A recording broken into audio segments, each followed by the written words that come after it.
I'm very excited today to welcome as my guest Elizabeth Smith, master astrologer and astrocartography expert.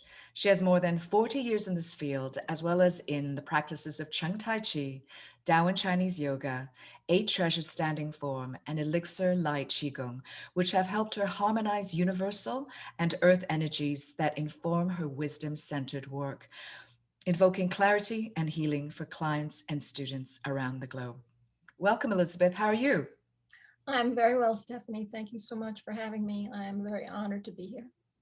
We're excited to have you here.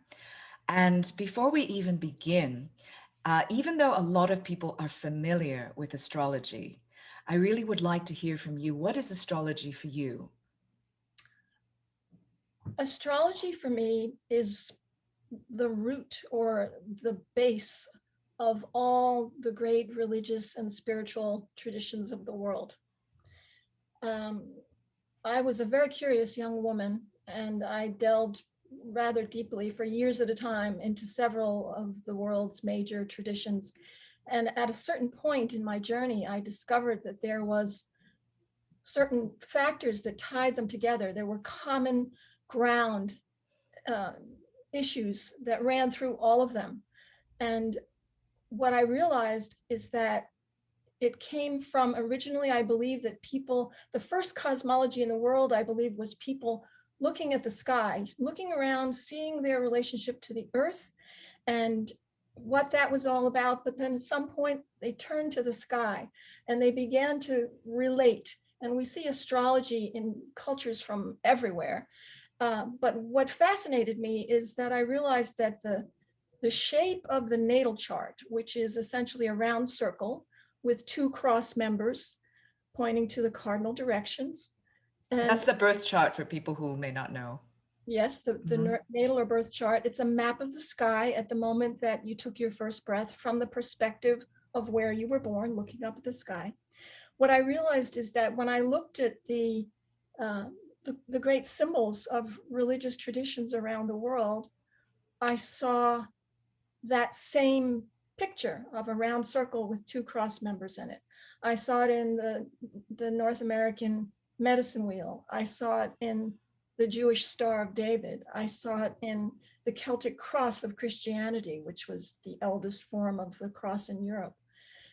I saw it even, if you give it a little poetic license, in the what we in America call the yin yang or the Taiji symbol of the great Taoist tradition of China.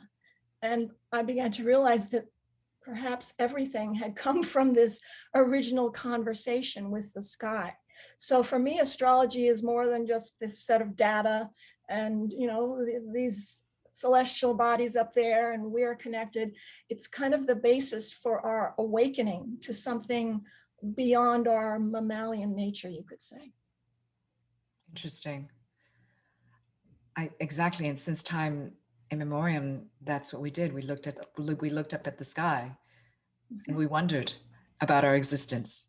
Yes. So it's really interesting that across all cultures that this exists, no matter which part of the world. And what then is astrocartography? Astrocartography.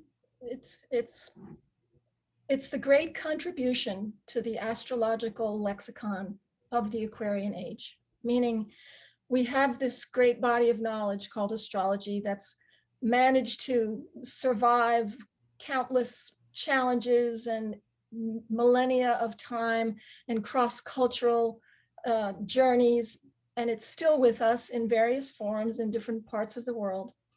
What happened in the Aquarian age, which we entered um, roughly, let's say in the 1960s, 70s, we began to feel a real shift in the value system.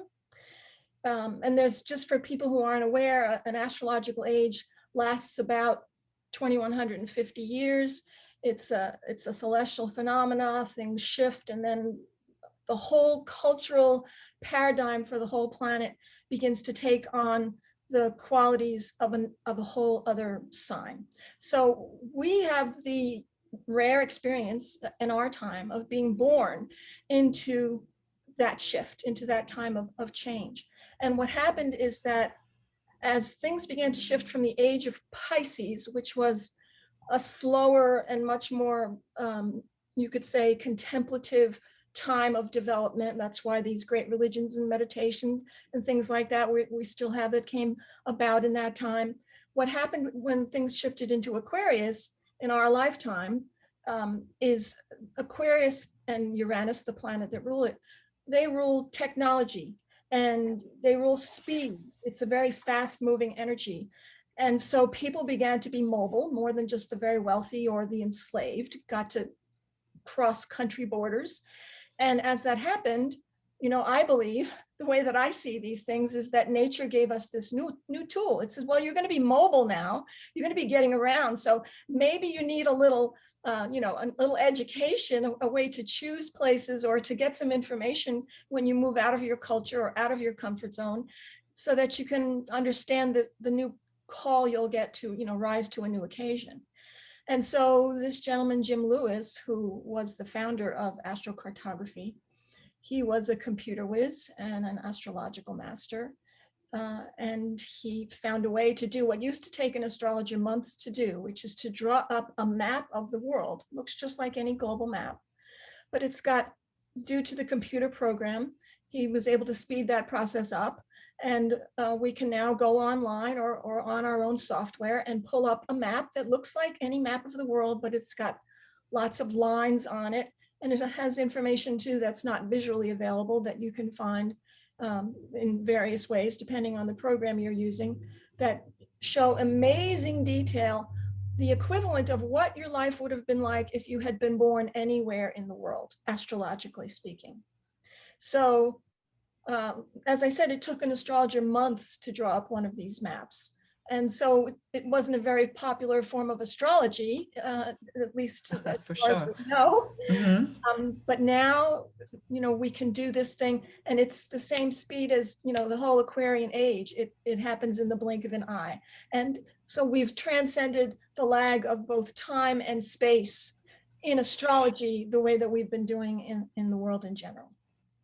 That's fascinating. And how many years ago did this modality come In the 1970s, in in the the late, 1970s? the gradual process. Jim Lewis, he was acknowledged, he worked on it for a long, long time, this programming.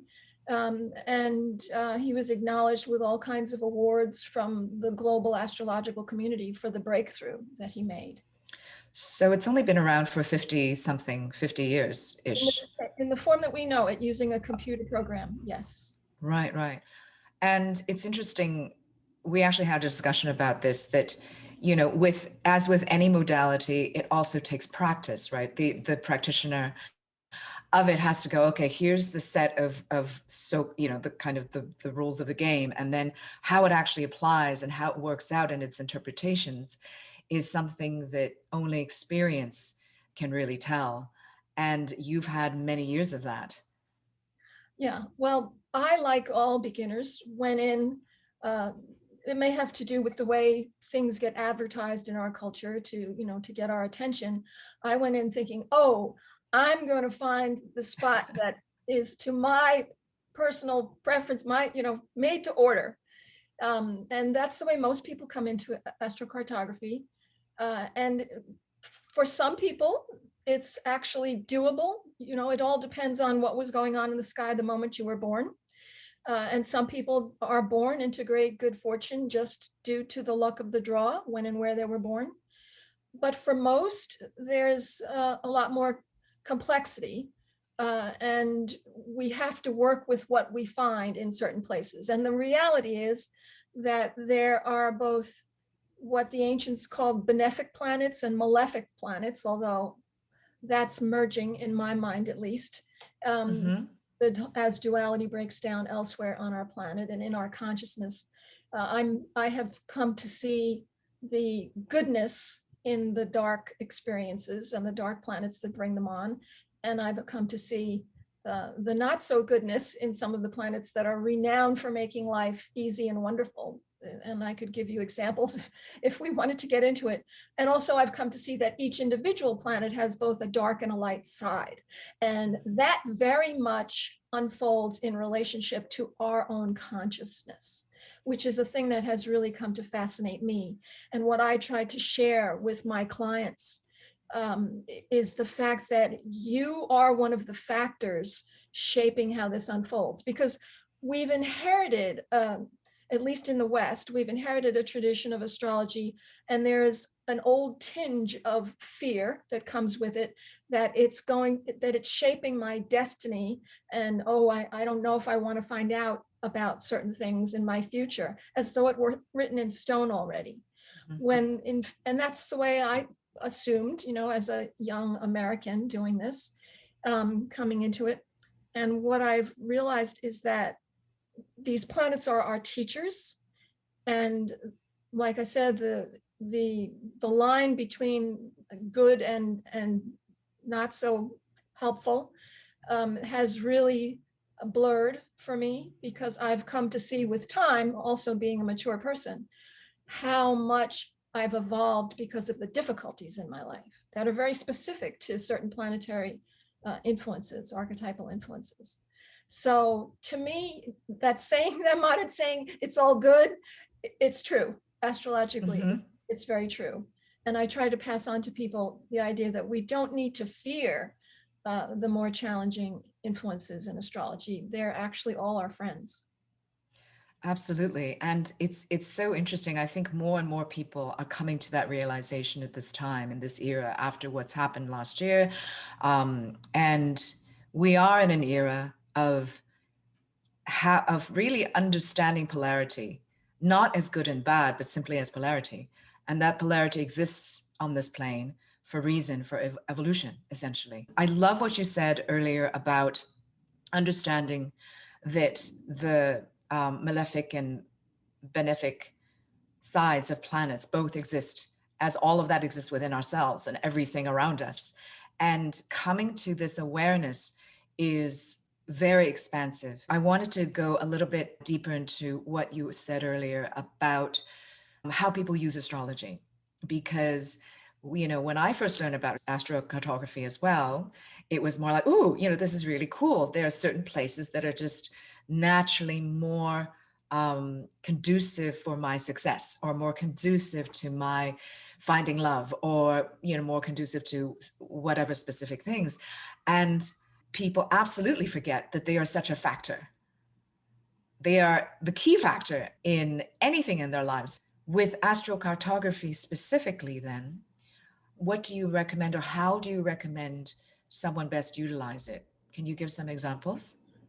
You mean in relation to embracing the whole? Yes, in relation to embracing the whole. Well, nature makes it very accessible to have to do that, because the qualities of the planets in our solar system, it's a pretty challenging place. If I had to say, in terms of what we classically call positive and negative influences, our solar system tends to be a little more weighty on the challenging side. The outer planet, from the mid to the outer planets, are pretty demanding of us. So we really, if we want to have a quality journey, since given what we're living with, it's really necessary to begin to shift the point of view. Otherwise, we live in fear, and if things actually happened and we pass the point of fear because we've already experienced them, we can live in bitterness, or we can live in dread of things reoccurring. And so, you become a powerless being. The whole nature of being an empowered spiritual being is to have what the ancients called command over the spirits, right? That's what a wizard did, or a Qigong master. They would have command over the energies, what we now call energies, what the ancients called spirits.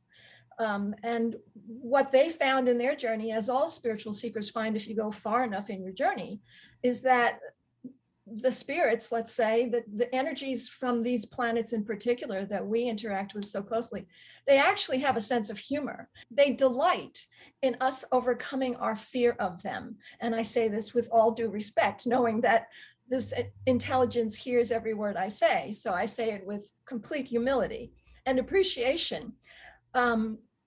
Because and this again is a product of, there's a reason why age is associated with wisdom. If you live long enough, you begin to have to figure certain things out if you want to keep living, right? If you want to overcome, because your health will begin to break down. You'll be wiped out, right?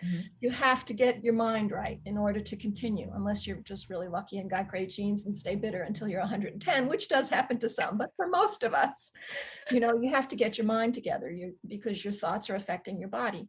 And the whole idea is that once you do that, once you get to a certain level where you no longer feel angry or victimized or helpless, things I have noted with every planet that I've been engaged with, that they begin to lighten up.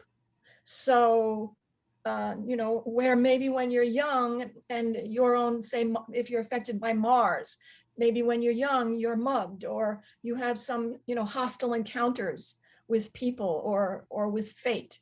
And you can have that same Mars influence, but if you learn a few things along the way, when you get older, you find that instead of having, say, a neighbor who's very nasty to you and gives you a hard time, now you have a neighbor who is a carpenter who uses tools. They're still emitting Mars energy in your environment, but they might be very sweet to you, but they have an incredible relationship to their hands and to manual dexterity and to these things we call tools, which are ruled by the planet Mars. So there's this, there's a whole range of things that every planet rules. And the really difficult ones from our perspective, they tend to happen when we're all, vim and vigor and resistant. For some people, that's due to being younger, and for others, it's just a personality thing that they have to work with. But and it's ego as well. And it's ego, yes. So as the ego softens, as the heart opens, as the wisdom arises up the spine, then the planets are there with us. They are us. We're not actually separate from them. If I can say what I really feel, take it the whole 9 yards. No, absolutely. Please. Yeah. We are the planets, and the planets are us. We're inseparable, just as we are the soil and the trees, everything. We are the stars. Yeah. We are the stars. So, we're playing with ourselves, actually. So why be angry at ourselves, But of course, when we're young, we're driven by biological urges. And the biological urge is to be in low stress zone, right? To have your hormones be calm, to have your chemistry be unruffled so that you can sustain your life force. You're not always doing this all the time with adrenaline. So there's an intelligence to the biology that makes us seek an easier life. And like I said, for some, they actually find it. But for the most, at least of the thousands I've worked with, most people, are going to have to deal with some form of challenge their whole lives. And so why not, dance the dance with nature and see what you can learn and how you can begin to harmonize with it. Because that's when the real joy comes, not when the circumstances get easier, which is what we think. It's when we can interact with any circumstance. That's freedom, and that brings joy. Beautifully said. And just listening to you, it just reminds me of this whole idea that we're not separate, right? We're not really separate from nature. We're not separate from each other. And the sooner that we can accept that and work with that in relationship, the more we can get on that path of really working with the energies around us instead of against them. And, being able to lead more fulfilling lives, being able to resolve conflicts that arise. It's never really an us against them. It's not me against nature or you against me. It's so much in the relationship and how we choose to cultivate that relationship, whether it's with another human being or with nature, is what defines our quality of life in many ways. And where astrology and astrocartography come into play is it gives the signposts in many ways. It's more about having a data point of understanding the blueprint of how this person's personality is or how they came into the world, rather than this is it, it's fixed and that's it, you're stuck with it. Because like you said, with each sign, as with each location, it has, and of course we are always interacting with our location quite literally, it's in the interaction. Like, how do you want to exist in this new neighborhood? Are you going to quarrel with your neighbors all the time because you don't like the way that they cook their food? Or are you going to, be curious about it and say, hey, well, what are you doing over there? Like, and then they might invite you over. It's stuff like that. But that there's this beauty in having these differences in us, right? That actually start to allow us to move forward and to evolve. Would you say then, in a deep sense, both astrocartography and astrology is an opportunity to meditate on one's own existence and how one can elevate oneself? Oh, yes, absolutely. They are spiritual paths, just like any cosmology in the world.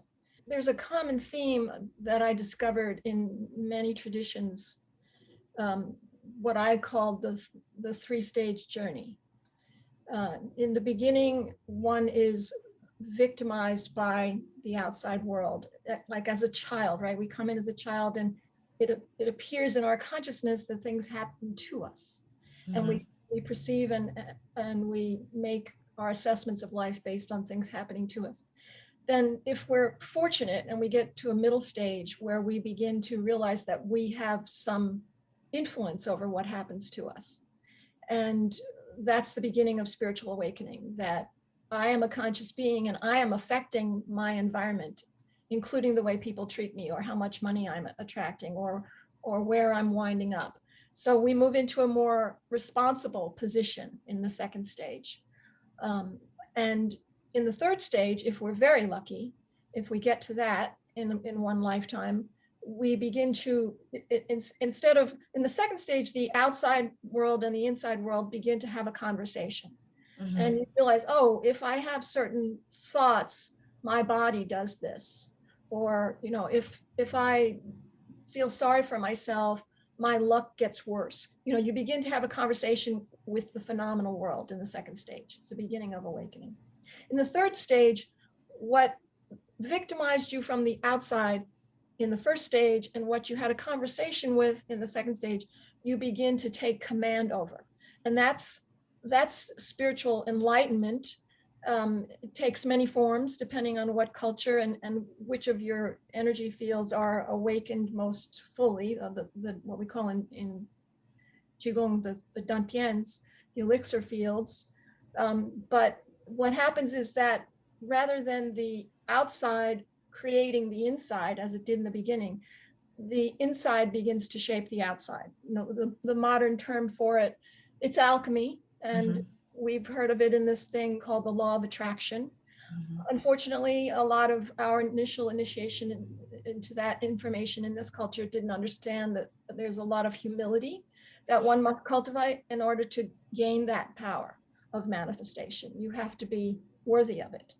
And so it's a complete reversal of the outside.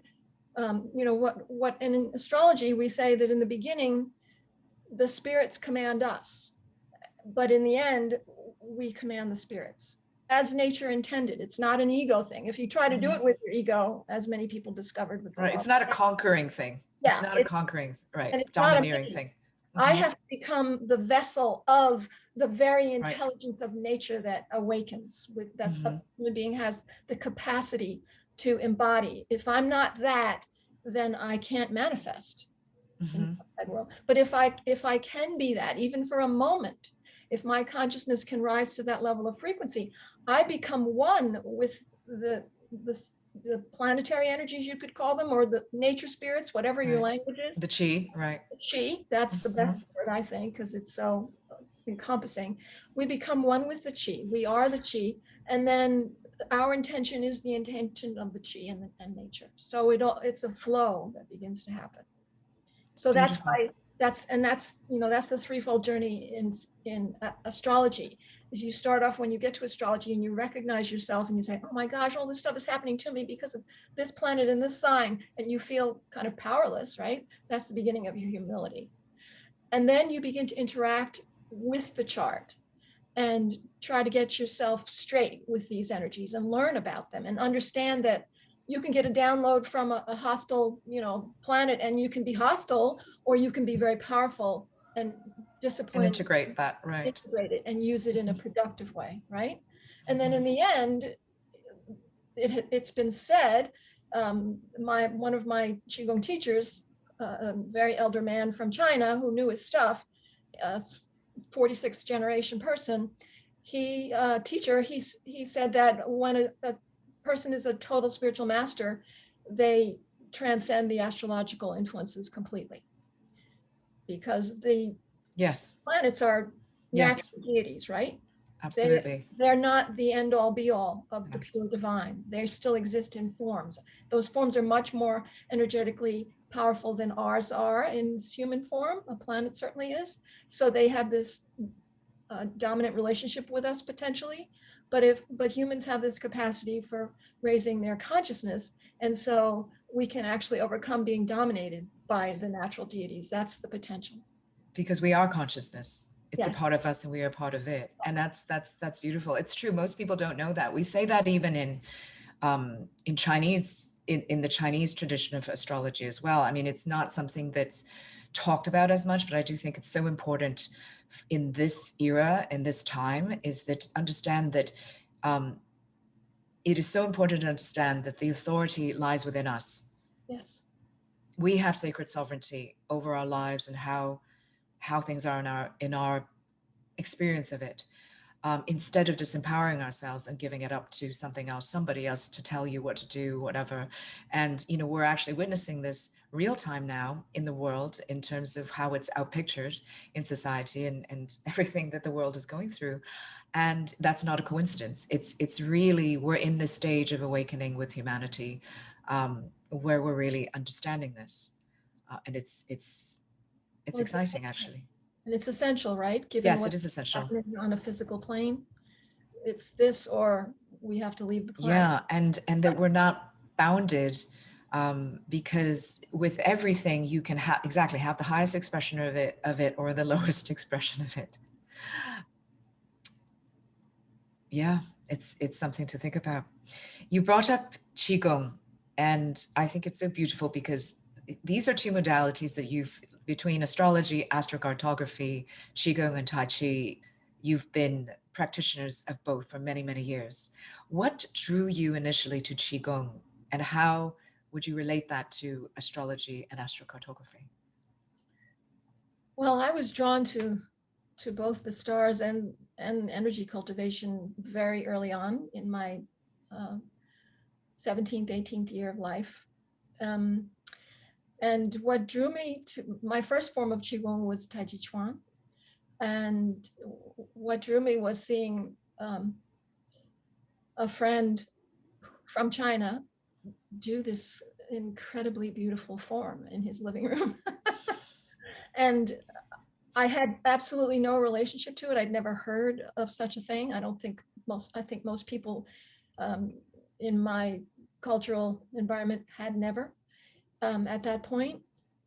But energetically, I resonated with it. I knew it was more than just a beautiful, dance.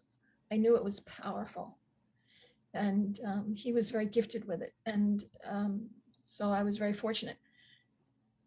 And then he took me to a school in Chinatown in New York that was unknown to people unless they were invited. It was in a very humble place in a loft in Chinatown. You'd have to climb several flights of stairs to even know it existed.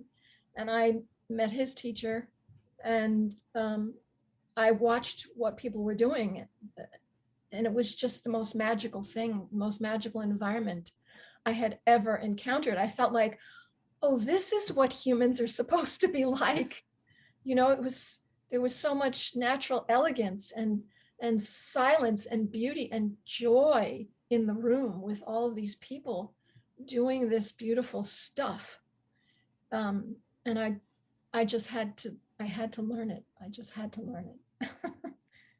And the rest, and then I just went on, and the more I learned, the more I loved. And I was very fortunate that my teacher used to say that the chi would call me in the night. I would wake up from my bed out of a sound sleep, full of this feeling of buoyancy and with a state of mind that was just really kind of vast.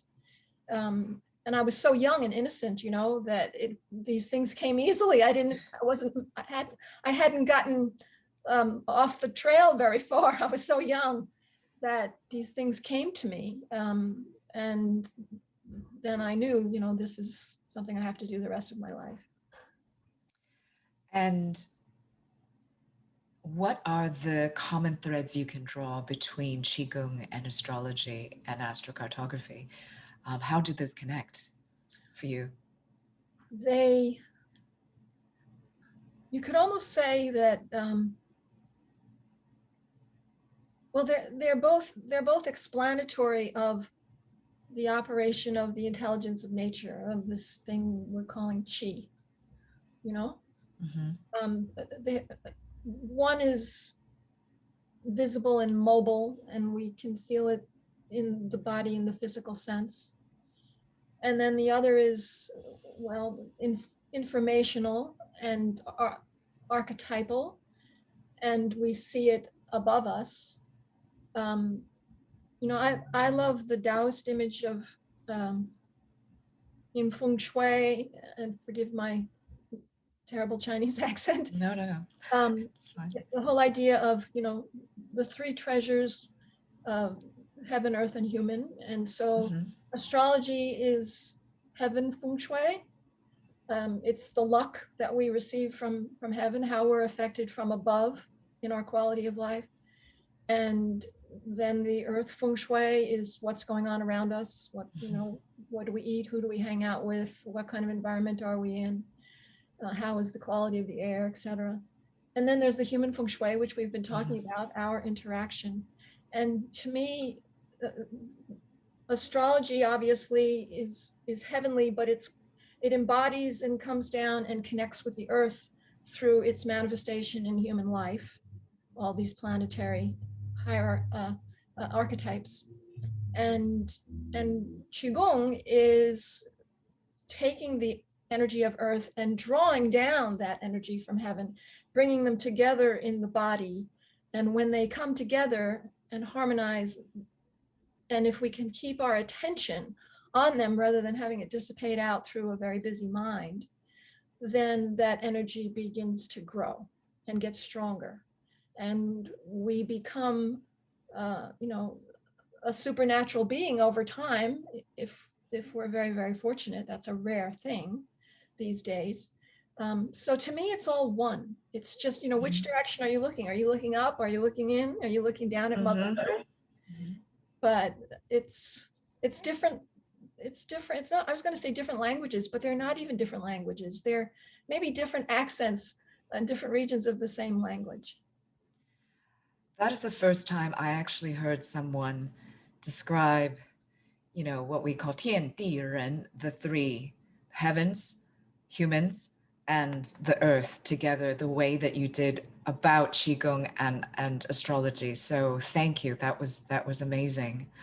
And again, it's back to the whole understanding of how can we expand our view of life and understand what greater existence we belong to, and having that consciousness as an awareness, not only actually, so for example, practicing Qigong, and what does it help? It helps the health, it helps the mind, it helps the heart, it helps everything. It's all aspects of it. It's not just cultivation of bodily strength, for example, which tends to be a very very one-sided, narrow way of looking at any form of exercise. This is in so much. This is a philosophy. It's a martial art. It's an exercise as well, and it really encapsulates all those aspects: heart, mind, body, and spirit. And because it does, it then helps us connect to the awareness of the heavens and of the influences that we don't have to name it. We don't have to be like, oh my God, I have to be an expert in naming planetary influences. But you then are able, nevertheless, because these influences are all around us simply because we're part of the universe. We live on planet Earth, and Earth is part of a solar system, which is part of a galaxy, which is part of, you know, a greater universe. And by that alone, we are receiving information all the time, whether we know it or not. And when we become aware and have that consciousness, we can start to work with it. Like you said, there's a communication that happens. There's a relationship that starts to happen. And this is not a cognitive process. It's very much a process of coming into knowing, which is far more expansive. And really words don't do it justice. It's an experience. It is. And I think it's important to realize that the essence of Qigong, in my experience, is it's a cleansing process. Mm-hmm. You know, there's a saying, if you clean your house, then the high spirits will come to dwell in you. Mm-hmm. So the whole idea of Qigong is that what you're doing is you're cleansing yourself, you're letting go of, you're no longer making a welcoming environment for the lower frequencies of the planets or of anything in your environment, right? And nature abhors a vacuum. So when there's Mm-hmm. space created, the high spirits, the high frequency energies come to dwell, which is why people who really pursue spirituality in a very sincere way, at least in the great traditions, they come into what we call powers, right? Spiritual powers, because it's not that suddenly, you know, your ego is so strong because you think that you're so cool because you have been doing this meditation or whatever, but it's literally you've exchanged the what inhabits you from lower frequency to higher. And when the high spirits come to dwell in you, that's when we have the awakening of, well, in many traditions, there's something called an inner voice. That's one thing where a person has guidance, that it's like a conversation that you can hear from within. That's just as vivid as my conversation with you now, but it's of a higher frequency. In today's world, many people, you know, what I see as many people call channeling, their gift, they have the gift of Mm-hmm. channeling. They believe they're channeling external things from an ancient Qigong tradition. Now they may be, you know, being messed with. There's a vast variety of energies that are trickster in nature. But I think that many people, many are actually, it's their own inner voice that's awakening, but we have no education about that culturally in this part of the world that I'm speaking from in America.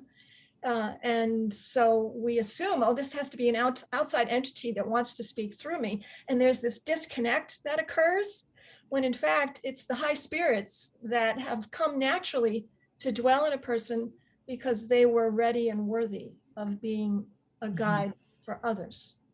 So nature actually is very accessible. Spirituality is very accessible in a way that I think that many people, including myself in my youth, you know, I'm a product of my education and my culture.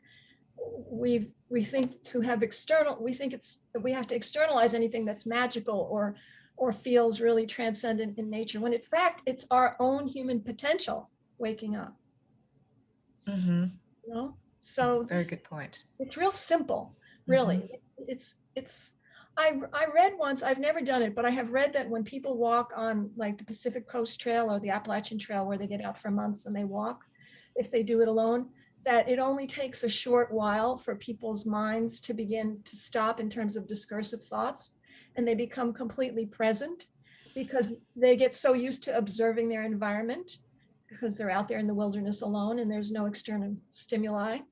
And their minds just get really quiet, and it seems miraculous. But in fact, you know, if you look at indigenous cultures, and if you've ever had the good fortune to travel to really kind of unspoiled places, I don't know if there are many left anymore, but there were when I was a young woman traveling. I encountered people who, indigenous people in very remote places, who had the same qualities as enlightened masters. You know, they were ordinary people, but they were connected with heaven and earth in the way that I've had to cultivate my whole life. And quite honestly, it's not just, you know, in the West. I mean, quite honestly, this type of culture of our industrial extractive way of living and patriarchy has, you know, honestly extended to most of the world, unless you have been living in a tribal community as an indigenous people and don't participate in that. And so it doesn't even matter whether you're from the East or from the West, it's the same. It's the same. And at the same time, the trends and the that are happening right now in terms of how people are kind of waking up to that is also happening all over the world. And look at what happened with the pandemic. That was a global phenomenon. So it's interesting how all of these forces work together. Yeah. And I actually wanted to bring that point up, is that people think of spirituality as something out there. And in fact, it's so practical and so liberating, right? Because the minute you become that, it's no longer outside happening to me, but I'm not, and then I'm not just responsible for it, stage 2, but in fact, I am creating it and I become a part of all of that is working through me. Yes. That is part of me that I'm part of. It's both. And that, and this is something certainly in this show I really want to point out, so I'm so happy you're bringing this up, is that these connections exist. They're not something out there necessarily at all. It's, again, signpost information, traditions, practices, especially those of the ancient indigenous peoples, is something that is definitely worth looking at, because it gives us, in this day and age, the connection back to the time when we had much more access to these modalities in our own growth, in our own survival, not just survival, but thriving in nature, in our world. And actually making these connections starts to create, I feel, a much needed respect for a lot of, especially for a lot of endangered peoples, indigenous peoples around the planet, and also a lot of this ancient wisdom, which is at risk of petering away. Yes. Yeah. Yes. The cultivation of our spiritual nature is just as necessary for well-being and health as the cultivation of our physical and psychological wellness. It's essential. And we know that Mm-hmm. when we see people who have not done that, and they maybe put a lot of wonderful energy into cultivating themselves physically and psychologically or materially, but they wind up at the end of that journey fantastically successful in those areas and yet quite unhappy. Mm-hmm. And from my point of view as an astrologer who works with all kinds of people, really the missing link is the cultivation of spirituality, but not even as an ality, so to speak, not as Right. ism, Yeah. but part of who I am. I can't Yes. afford to neglect. And when people take care of that too, which we're seeing now in our culture, many people of means have begun to really value spirituality and have tried to share that with the world. People who maybe in the past would have been hesitant to show that they were interested in that. It might have been judged as woo-woo or whatever. Now we're realizing this is an essential part of being human.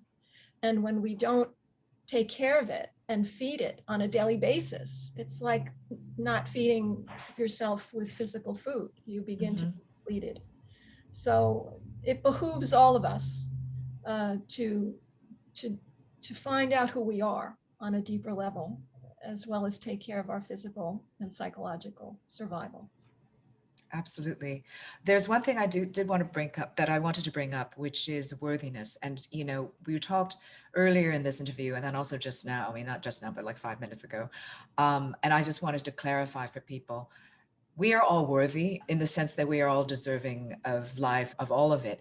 I think what we're talking here about is, in order to, if you want to receive this, this wisdom, this guidance, this, that there is work that needs to be done. You have to kind of embody certain ways of being in order to receive it, just simply because that's just part of the nature of it, as opposed to, oh, you're less worthy because you're bad, because, and then we're back in the same paradigm again, the same old paradigm again. Yeah. Thank you for clarifying that. The fact that certain levels of energy, shall we say, are, let's say, or experiences, extreme experiences, are given to some and not to others. I see that as a product of the great compassion of the intelligence of nature. I mean, we see that occasionally I work with a client who's experienced a premature Kundalini awakening, where they're doing certain practices and they don't have proper preparation, and they get so much energy, the downloads, that a kind of madness can occur. Sometimes physical illness accompany that experience.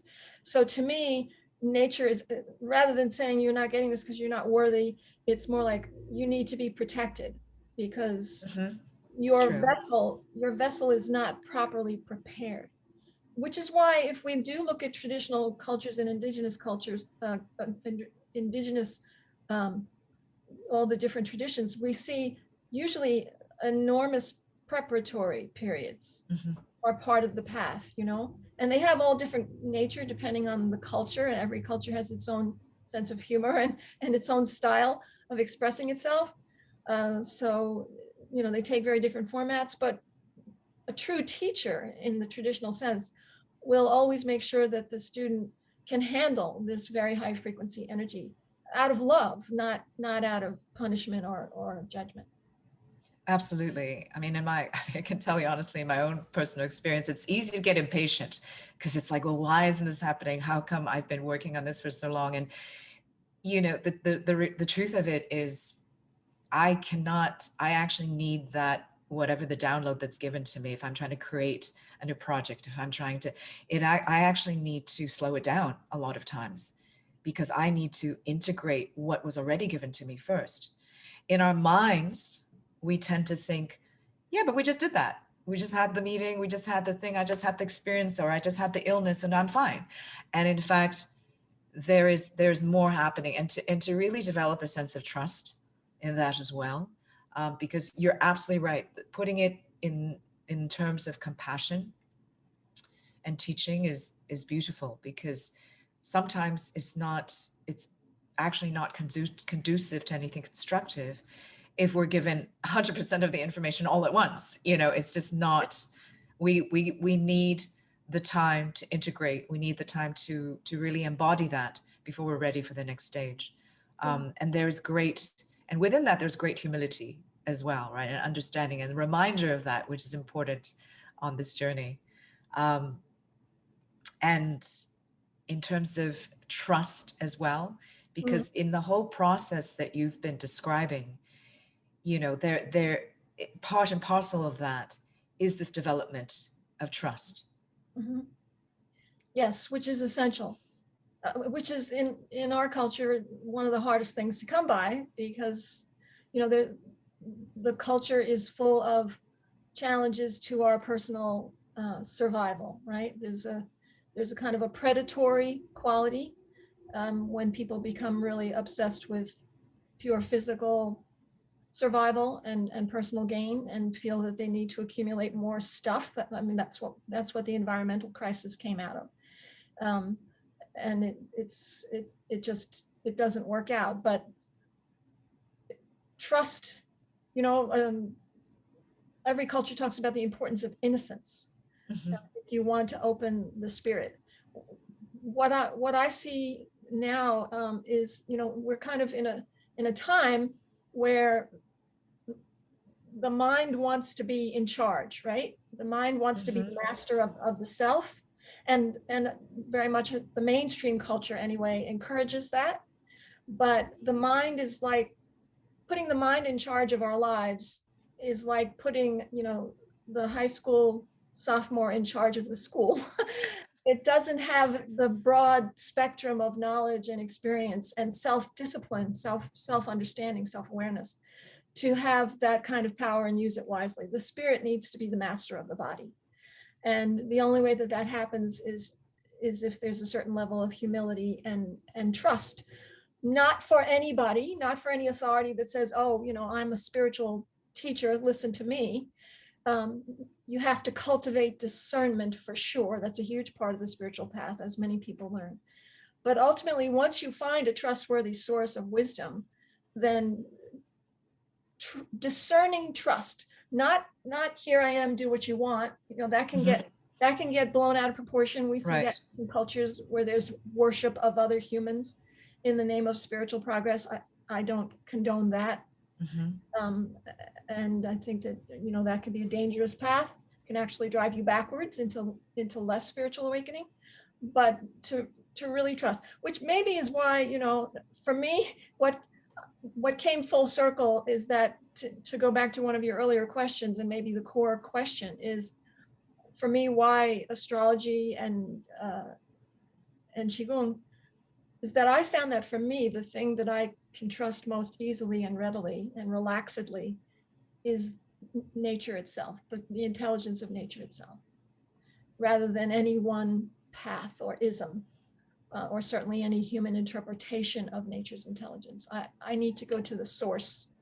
And I've relied on guidance and teachers and people with more experience to help me to understand those voices of nature in these two traditions.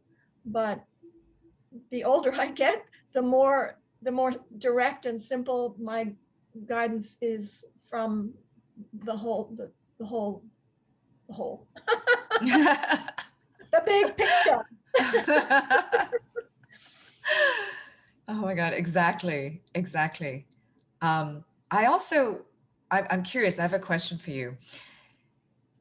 You know, we've sort of run the gamut here, talking about polarity, talking about just spirituality, talking about, um, you know, the evolutionary path of the human soul in many ways. Is it's interesting that Qigong, because like when I look at Qigong and Tai Chi, that's originated from the East, right? And the Western astrology is from the West. And you were also talking about astrocartography and the ability to travel and how that kind of gave the impetus for us to receive the wisdom of astrocartography as a modality, which we didn't have before 50 years ago. So there is something that is happening that with the travel that human beings are doing much more of now, okay, despite last year, but you know, where we're at, and also because there's so much more access through the internet, just through the you know, adoption of a lot of these philosophies from the East, whether it's Buddhism, whether it's meditation, all of these, that there starts to be a natural, almost like a natural organic melding Mhm. of East and West. And I'm not, it doesn't, by the way, have to be East and West, it could be North and South. I'm just using that as an example of polarity that we have lived with so much, you know, on this planet.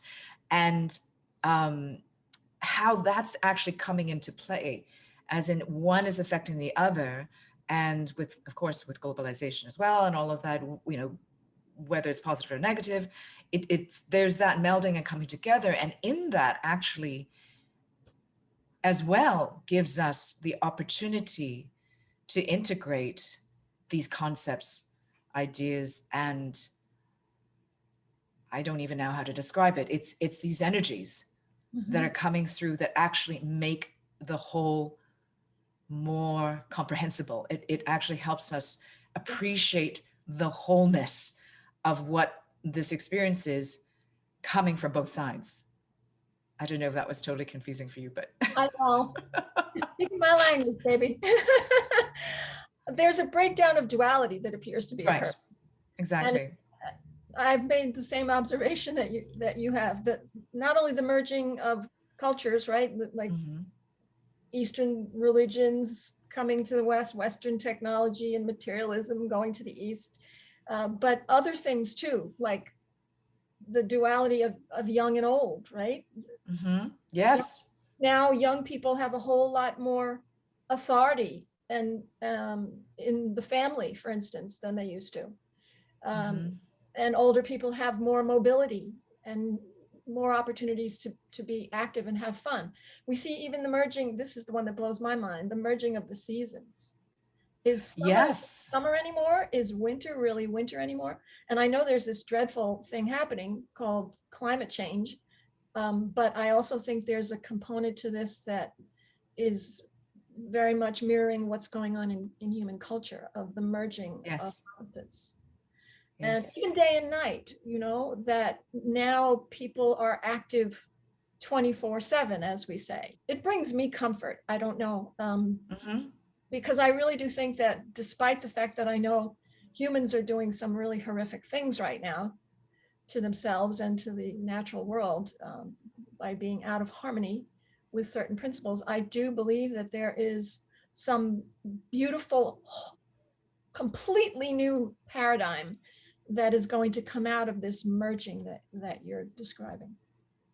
I just wanted to mention one more thing because it's coming in my brain that it's important in the sexes, right? In male and That's another one. Yeah, that's a really important one.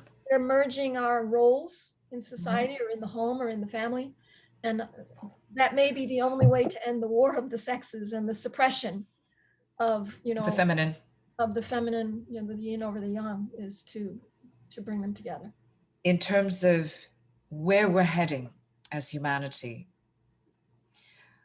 from an astrological standpoint, like what kind of era are we going into, and what is your outlook? I'm very wary at this point in my astrological journey of really dwelling on or projecting excessive excitement into a certain astrological development and then connecting it with my human point of view and saying, oh, this is going to happen and this did happen and this is what made this happen. I see a lot of that, and I did a lot of that as a younger woman.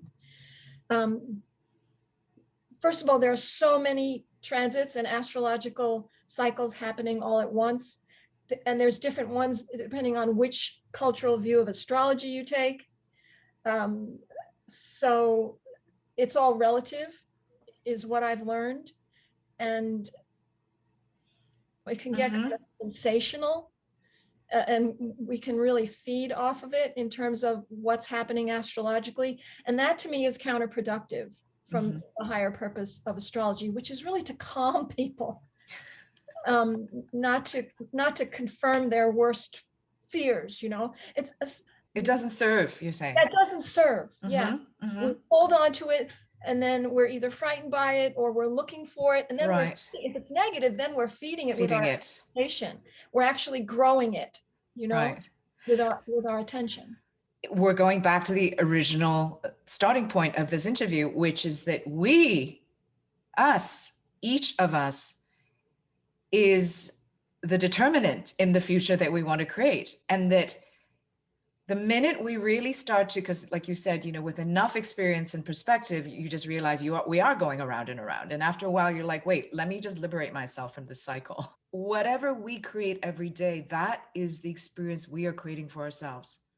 Except that, and I would add one more point, which is that ourselves is out there, is the out there. Right, exactly.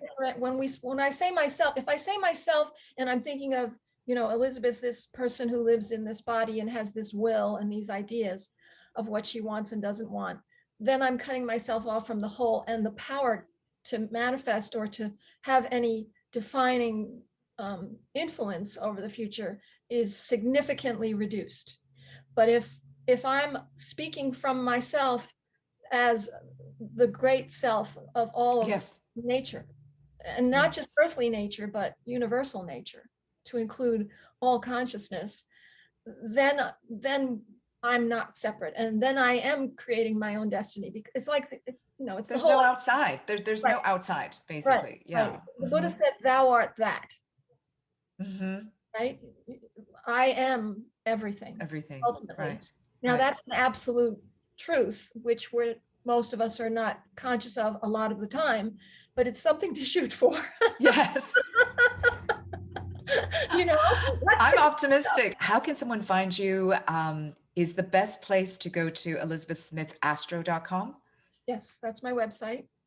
And I'm here for anyone who's interested in astrocartography or astrology or whatever the need is. I try to rise to the occasion. Thank you so much again, Elizabeth, for such an extraordinary, a deep and rich discussion. You're very welcome. And thank you to everyone who's listened. I appreciate you all.